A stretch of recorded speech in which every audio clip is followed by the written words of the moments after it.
Welcome to only IAS. स्वागत है आप सभी लोगों का प्रीलिम बूस्टर न्यूज डिस्कशन में। आज 3 मई 2022 है, तो आइए देख लेते हैं कि ऐसे कौन से इंपॉर्टेंट आर्टिकल्स हैं जो आज हमें कवर करने हैं। हमारा फर्स्ट आर्टिकल स्लोथ बियर के बारे में है। 2 स्लोथ बियर्स को भी हाल ही में रेस्क्यू किया गया फॉरेस्ट ऑफिशियल्स के द्वारा झारखंड के एक गांव से। संस्था का नाम है पीपल फॉर एनिमल ग्रुप, जिन्होंने इन स्लोथ बियर्स को बचाया।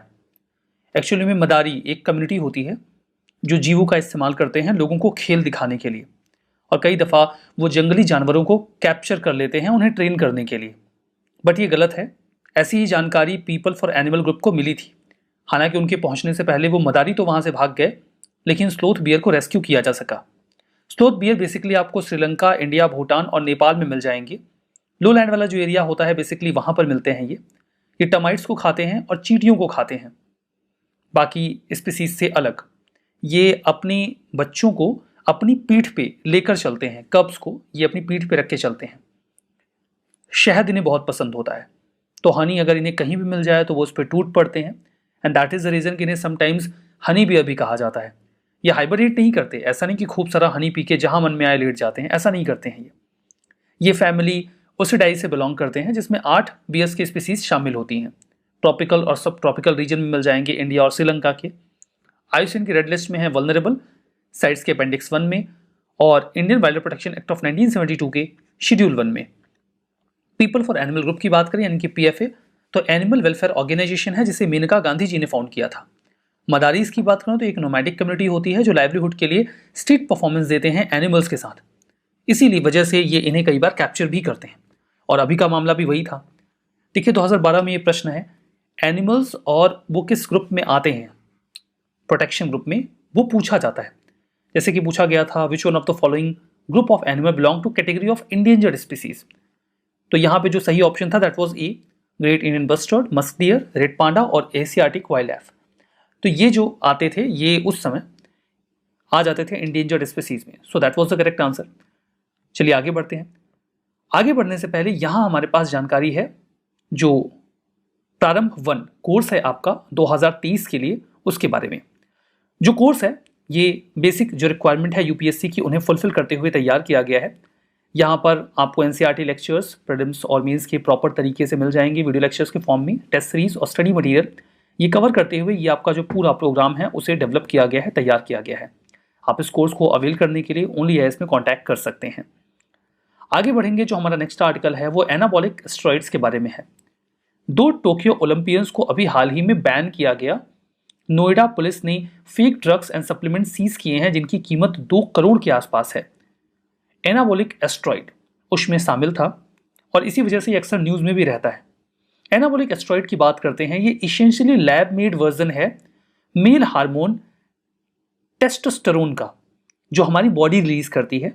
उसी का एक वेरिएंट है, वैसा ही एक हार्मोन है जिसे लैब में तैयार किया जाता है, that is called anabolic asteroid.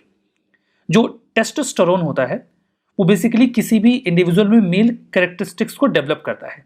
ये तो नेचुरल हार्मोन होता है, जैसे कि किसी भी व्यक्ति में चेहरे पर बाल आना, दाढ़ी और मूंछ आना, फर्दर आवाज का भारी होना और मसल्स का गेन, ये सब इसी टेस्टोस्टेरोन की वजह से होता है। तो ये काइंड ऑफ मेल हार्मोन होता है। कई बार मसल गेन के लिए इसी का लैब मेड वर्जन इस्तेमाल किया जाता है, दैट इज एनाबॉलिक एस्ट्रॉइड। ये कई लिहाज से शरीर के लिए नुकसानदेह भी होता है। एक और होता है कॉर्टिकोस्टेरॉइड। जो कॉर्टिकोस्टेरॉइड होता है वो काफ़ी डिफरेंट होता है एनाबॉलिक एस्टेरॉइड से, क्योंकि जो कॉर्टिकोस्टेरॉइड है इसका इस्तेमाल बेसिकली डॉक्टर्स करते हैं कई तरीके की प्रॉब्लम्स को रिजॉल्व करने के लिए, जैसे कि inflammation, severe auto immune disease, या फिर बॉडी के इम्यून सिस्टम को मजबूत करने के लिए कोविड-19 इन्फेक्शन के समय पर भी इसका इस्तेमाल किया जाता रहा। ये जो मेडिसिन है यानी कि एस्टेरॉइड है जिसे कॉर्टिकोस्टेरॉइड कहा जाता है, ये भी लैब मेड मॉलिक्यूल्स से ही बनता है। ये बेसिकली जो हमारी बॉडी का एक हार्मोन होता है कॉर्टिसोल, उसे मिमिक करके तैयार किया जाता है। ये बॉडी में स्ट्रेस रिस्पॉन्स, मेटाबॉलिज्म और इन्फ्लेमेशन को क्योर करता है, सही करता है। ये तो ठीक है, लेकिन जो कॉर्टिकोस्टेरॉइड है उसके विपरीत जो एनाबॉलिक एस्टेरॉइड होता है इसका मेडिकल यूज बहुत कम होता है। डॉक्टर्स भी इसे ज्यादा रिकमेंड नहीं करते। क्या हेल्थ इंपैक्ट्स होते हैं अगर ज्यादा इस्तेमाल किया जाए एनाबॉलिक एस्टेरॉइड का? तो अक्सर इसका कई सारे लोग मसल गेन के लिए इस्तेमाल करते हैं, जिम विम कर रहे हैं तो एस्टेरॉइड लेना शुरू कर देते हैं। अगर इसका बहुत ज्यादा मिसयूज किया जाए तो मेन में ब्रेस्ट का डेवलपमेंट हो सकता है, या फिर इरेक्टाइल डिसफंक्शन की भी सिचुएशन आ सकती है, या फेशियल हेयर बहुत तेजी से बढ़ सकते हैं। वुमेन में इसका ये भी इम्पैक्ट हो सकता है। तो ये तो एनाबॉलिक स्टेरॉइड के नुकसानों की बात हो गई। हमारा नेक्स्ट आर्टिकल आहार फूड फेयर के बारे में है। हाल ही में अपेडा ने इसे ऑर्गेनाइज करवाया। फुल फॉर्म है agriculture and processed food product export development. यहाँ पर बेसिक फोकस रहा मिलेट प्रोडक्ट्स के ऊपर।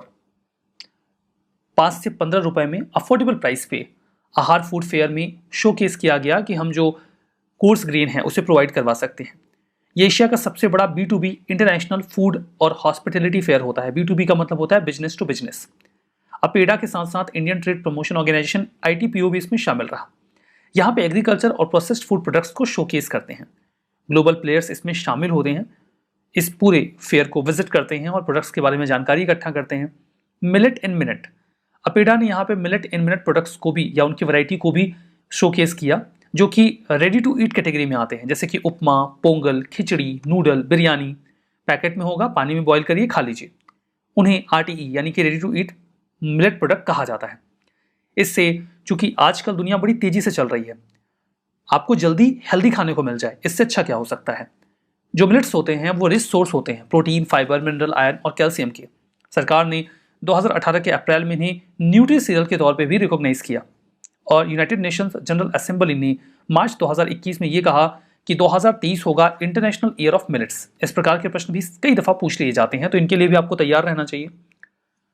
देखिए, GI प्रोडक्ट्स का डिस्प्ले भी इसी फेयर में किया गया। कई सारे GI प्रोडक्ट्स वहां पे दिखाए गए, जैसे कि पंजाब का बासमती राइस, कर्नाटका का गुलबर्गा तूर दाल, महाराष्ट्र का सांगली रायसीन या कोल्हापुर जैगरी, मणिपुर का चाखाओ या कचाई लेमन, और मिजोरम का जिंजर और चिली, सिक्किम का लार्ज कार्डमम, केरला का नवारा राइस, पोकली राइस या कैपट राइस, हिमाचल प्रदेश का काला जीरा या चुली ऑयल, वेस्ट बंगाल का गोविंदो भोग राइस, तुलाई पांजी राइस और बैंगलोर रसगुल्ला, राजस्थान का बीकानेरी भुजिया और उड़ीसा का कांधामल हल्दी। ये कई सारे GI टैग्स रहे जो शोकेस किए गए। GI टैग्स कई बार आपके एग्जाम में पूछे जाते हैं। जो अपना ओनली PCS चैनल है, वहां पर मैंने एक GI टैग के ऊपर स्पेसिफिक वीडियो भी बनाई है। इनफैक्ट अभी आज ही मैंने रिपोर्ट्स एंड इंडाइसिस पर भी एक वीडियो बनाई है। इफ यू विश टू सी तो आप उसे भी देख सकते हो। तो इस प्रकार के प्रश्न भी कई दफा आपसे एग्जाम में पूछे जाते हैं। यहाँ पर देखिए, आयन कंसंट्रेशन पोलराइजेशन पे हमारा नेक्स्ट आर्टिकल है।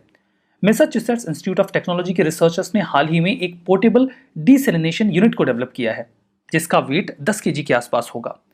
ये पानी में से जो पार्टिकल्स हैं या साल्ट हैं उसे हटा के पानी को पीने लायक बना सकता है। हल्का होगा, महज 10 kg का ये एक सूटकेस जैसा इक्विपमेंट होगा, जिसको आप साल्ट वाटर में डालिए, उसकी जो पाइप्स हैं, और वो उसे डिसैलिनेट करके उसे प्योर करके पीने लायक बना देगा। ये इलेक्ट्रिसिटी के पावर का इस्तेमाल करता है ड्रिंकिंग वाटर के जो भी इम्प्योरिटीज हैं, साल्ट है, उनको निकालने के लिए। सबसे खास बात, ये ज़्यादा एनर्जी नहीं लेता। ज़्यादा एनर्जी ना लेने का कारण यह है, मतलब जितना आपकी मोबाइल की बैटरी को एनर्जी चाहिए, बिल्कुल उतनी ही एनर्जी में ये डिवाइस काम कर जाती है। इसका रीज़न ये है बिकॉज ये जो टेक्निक इस्तेमाल करता है that is ion concentration polarisation. Ion concentration polarisation में बेसिकली होता क्या है कि ये एक इलेक्ट्रिक फील्ड जनरेट करते हैं। वो इलेक्ट्रिक फील्ड पॉजिटिव और निगेटिव चार्जेस को अलग अलग करता है और उसी की मदद से वो जो इम्प्योरिटीज है उनको बाहर कर देता है और जो क्लीन वाटर है उसे अलग कर लेता है।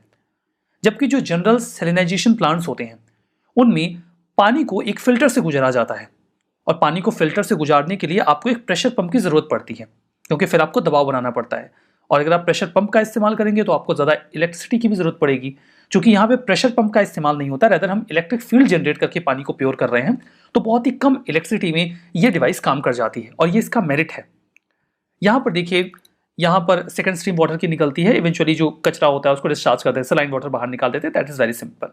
इसका कई तरीके से फ़ायदा हो सकता है। जो आइलैंड कंट्रीज़ हैं, जो सोल्जर्स वगैरह कहीं पे जा रहे हैं जहाँ पे वाटर स्ट्रेस एरिया है, वहाँ पर हम इसका इस्तेमाल कर सकते हैं। इवन इसके साथ एक छोटा सा सोलर पैनल लगा के हम उससे भी इलेक्ट्रिसिटी लेकर पानी जो है उसे प्योर करके पीने लायक बना सकते हैं। तो बहुत ही बढ़िया सी डिवाइस है ये। हमारा जो नेक्स्ट आर्टिकल है वो एपिलेप्सी के बारे में है। एपिलेप्सी के बारे में आप सभी लोगों ने कभी न कभी जाना होगा, सुना होगा। इसे हिंदी में मिर्गी कहते हैं। जब एक व्यक्ति इनवॉलेंट्री बॉडी एक्शंस दिखाने लगता है या वो कांपने लगता है अचानक से। एपिलेप्सी जो बच्चों में होती है वो ट्रीटेबल है। इसी संबंध में एक न्यूज़ आई थी। ये क्रॉनिक नॉन कम्युनिकेबल डिसीज है, छूने से एक व्यक्ति से दूसरे व्यक्ति में जाती नहीं। ये देखिए, वैसे तो सभी उम्र के लोगों को प्रभावित करती है, लेकिन एडोलेसेंट में ये ज़्यादा प्रभाव दे रही है। मतलब आपको एपिलेप्सी के जो 70% पेशेंट मिलेंगे वो बिलो 30 ईयर एज के लोग मिलेंगे और 30% केसेस ही आपको मिलेंगे जहां पे लोग 50% से 50 ईयर्स या अबव होंगे। इसमें रिकरेंट सीज़र देखने को मिलता है। देखिए होता क्या है कि जो हमारा ब्रेन होता है उसमें जो इंफॉर्मेशन या जानकारी होती है वो इलेक्ट्रिक करंट के फॉर्म में फ्लो होती है, और वो electric current millions of wires से फ्लो होता है जो टिश्यूज से बने होते हैं। ये millions of wires millions of neurons को कनेक्ट करते हैं, और इन्हीं इलेक्ट्रिक सिग्नल्स के माध्यम से जो इंफॉर्मेशन होती है वो एक जगह से दूसरी जगह जाती है। अगर किसी भी जगह पे कोई भी शॉर्ट सर्किट हो गया यू कैन से, और जो इलेक्ट्रिक सिग्नल्स का फ्लो है वो किसी भी पार्ट में बढ़ गया, इट इज़ वेरी पॉसिबल कि कुछ समय के लिए दिमाग का वो हिस्सा फंक्शन करना बंद कर दे, या फिर पूरा का पूरा दिमाग ही 1-2 मिनट के लिए फंक्शन करना बंद कर दे। ऐसी स्थिति में जो व्यक्ति है वो या तो चुपचाप शांत हो जाएगा, उसे कुछ समझ में नहीं आएगा क्या करना है, वो बस एकटक देखता रहेगा, या फिर हो सकता है कि इनवॉलंटरी बॉडी एक्शन दिखाने लग जाए, उसके हाथ कांपने लगे, उसका सिर कांपने लगे, या पूरी बॉडी कांपने लगे। इसे ही मिर्गी कहा जाता है। इसको लेकर कई प्रकार की भ्रांतियां होती हैं। कुछ लोगों को ऐसा लगता है कि उस व्यक्ति के ऊपर भूत प्रेत का साया आ गया है, या कुछ लोग इसे एक ऐसी मेंटल इलनेस समझ लेते हैं जो पागलपन है या लॉन्ग टर्म है। कई दफ़ा लोग इसे छुपाने का भी प्रयास करते हैं। उन्हें ऐसा लगता है कि अगर कोई और व्यक्ति जान जाएगा कि उनके बच्चे को मिर्गी आ रही है तो वो समझेंगे कि इसके ऊपर भूत प्रेत का साया है, या फिर उनका बच्चा पागल है तो भविष्य में वो सोसाइटी से अच्छी तरीके से घुल मिल नहीं पाएगा, या फिर उसका शादी विवाह नहीं हो पाएगा। So that is the reason कि लोग इस प्रकार की बीमारी को छिपाते भी हैं, जबकि इसे ट्रीट किया जा सकता है। सीज़र एपिसोड जो होते हैं वो इलेक्ट्रिक डिस्चार्ज के एक्सेस हो जाने की वजह से होते हैं हमारे बॉडी के न्यूरॉन्स के फ्लो के दौरान। ये मैंने आपको बताया। जो सीज़र के सिम्टम्स हैं वो वाइडली वेरी करते हैं। मतलब किसी किसी को जो ये सिस्टम होता है उसमें वो एकदम ब्लैंक हो जाएगा, अचानक से देखता रह जाएगा, या फिर हो सकता है कि वो अपने आर्म्स एंड लेग्स को ट्विस्ट करने लग जाए। देखिए कई सारे लोग ऐसे होते हैं जिनको पूरी लाइफ में केवल एक बार ऐसा सीज़र आता है। आप नहीं बोल सकते कि उन्हें एपिलेप्सी है। एक बार मान लीजिए उन्हें मिर्गी आ भी गई पूरी लाइफ टाइम में, तो वो एपिलेप्सी नहीं है। एपिलेप्सी तब माना जाएगा जो बिना किसी प्रोवोकेशन के 2 या उससे ज़्यादा बार आए। इसके अलग अलग एपिसोड्स हो सकते हैं, लाइक किसी व्यक्ति को 3 महीने में एक बार, किसी को 6 महीने में, किसी को साल भर में एक बार इस प्रकार के एपिलेप्सी के केसेस देखे जाते हैं। मेडिकेशन और कई बार सर्जरी से इसे क्योर किया जा सकता है, और कई दफ़ा पूरे जीवन इसका ट्रीटमेंट चलता है। कई दफ़ा तो उम्र के साथ ये एपिलेप्सी की जो प्रॉब्लम है वो ऑटोमेटिक ही खत्म हो जाती है। WHO का जो एक इंटरनेशनल लीग अगेंस्ट एपिलेप्सी है और plus international bureau of epilepsy है, इन लोगों ने ग्लोबल कैंपेन भी चला रखा है कि एपिलेप्सी जो है इस डिसीज़ को बाहर लेकर आए, लोगों को अवेयर करें कि ये कोई भूत प्रेत का लफड़ा नहीं है, और ऐसी कोई बीमारी नहीं है जो ट्रीट ना हो सके, ये कोई पागलपन नहीं है, ये एक टेम्परेरी डिसीज़ है जो थोड़े समय के लिए दिमाग को प्रभावित करती है और इसका इलाज संभव है। हमारा नेक्स्ट आर्टिकल हॉलमार्किंग के बारे में है। सेकेंड फेज जो मैंडेटरी हॉलमार्किंग की है वो 1 जून 2022 से एप्लीकेबल हो जाएगी। ये एप्लीकेबल होगी hallmarking of gold jewellery and gold artefact amendment order 2022 के तहत। हॉलमार्किंग के माध्यम से हम इस बात को इंश्योर करते हैं कि जो गोल्ड या सिल्वर आर्टिफैक्ट हैं, ज्वेलरीज हैं, वो सही क्वालिटी के हैं, उनमें जो गोल्ड की प्योरिटी है वो अच्छी है, और जो मेटल है वो सही है। प्रिंसिपल ऑब्जेक्टिव यही होता है कि गोल्ड में मिलावट ना की जाए, या जो मेटल्स हैं उनमें मिलावट करके किसी व्यक्ति को ठगा ना जाए। ब्यूरो ऑफ इंडियन स्टैंडर्ड्स इस बात को इंश्योर करता है कि गोल्ड और सिल्वर की हॉलमार्किंग करी जाए इंडिया में, और BIS सर्टिफाइड ज्वेलर्स होते हैं। किसी भी प्रोडक्ट की हॉलमार्किंग करने के बाद उसमें 4 लेज़र से निशान बना दिए जाते हैं जो इस बात को इंश्योर करते हैं कि वो गोल्ड प्योर है। इसके फर्स्ट फेज का जो इम्प्लीमेंटेशन है वो 256 डिस्ट्रिक्ट में किया गया था, ऐसे व्यापारियों के लिए, ज्वेलर्स के लिए जिनकी इनकम 40 लाख के ऊपर हो एनुअल बेसिस पे। कुछ कैटेगरी ऑफ ज्वेलरी और आइटम्स को इसके बाहर भी रखा गया था। जो सेकेंड फेज है इसमें 20, 23 और 24 कैरेट के गोल्ड और आर्टिफैक्ट को शामिल किया गया है। 32 न्यू डिस्ट्रिक्ट को भी हॉलमार्किंग रिजीम के तहत लाया गया है। हमारा नेक्स्ट आर्टिकल ट्रांसनिस्ट्रिया के बारे में है। ट्रांसनिस्ट्रिया एक ऐसा रीजन जो आपको मालदोवा और यूक्रेन के बीच में मिल जाएगा, यहां पर आपको दिख भी रहा होगा।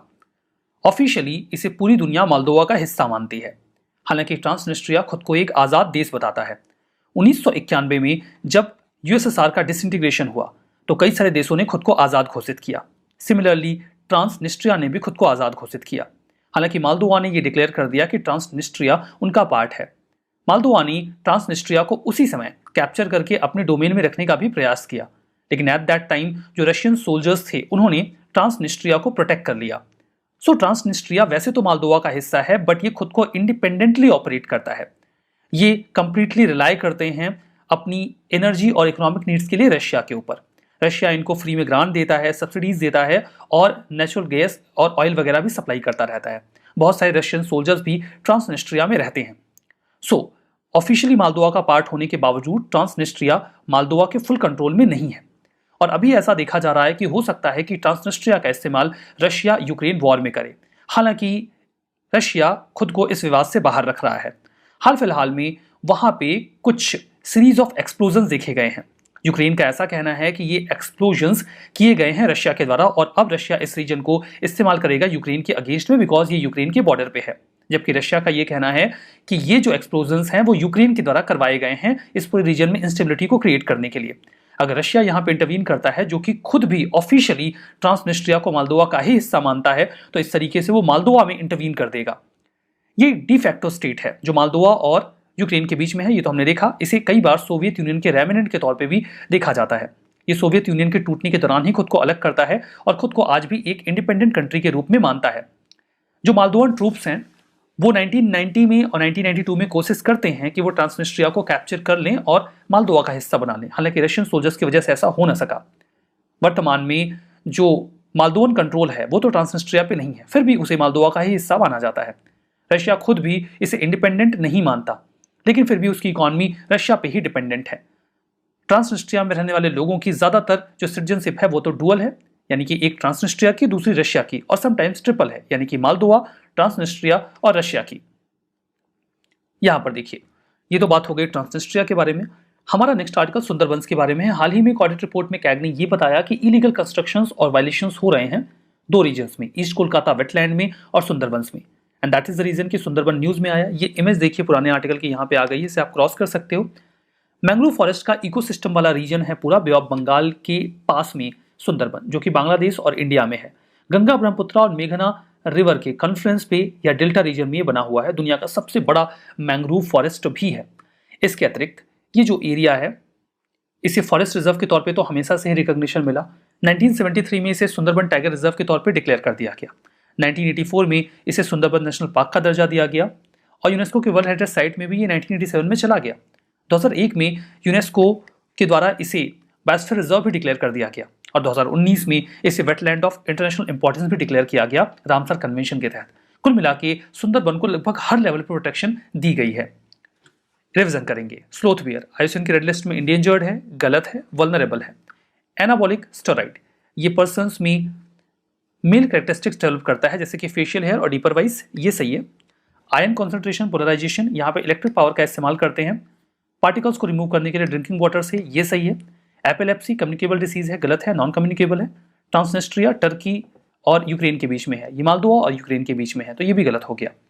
आज का सेशन यहाँ पे समाप्त होता है। पीडीएफ मिलेगी ओनली आईएएस के टेलीग्राम चैनल पे, वहां पे जाइए, पीडीएफ को डाउनलोड करिए और रिविजन करना मत भूलिएगा। So that's all for now, thank you very much.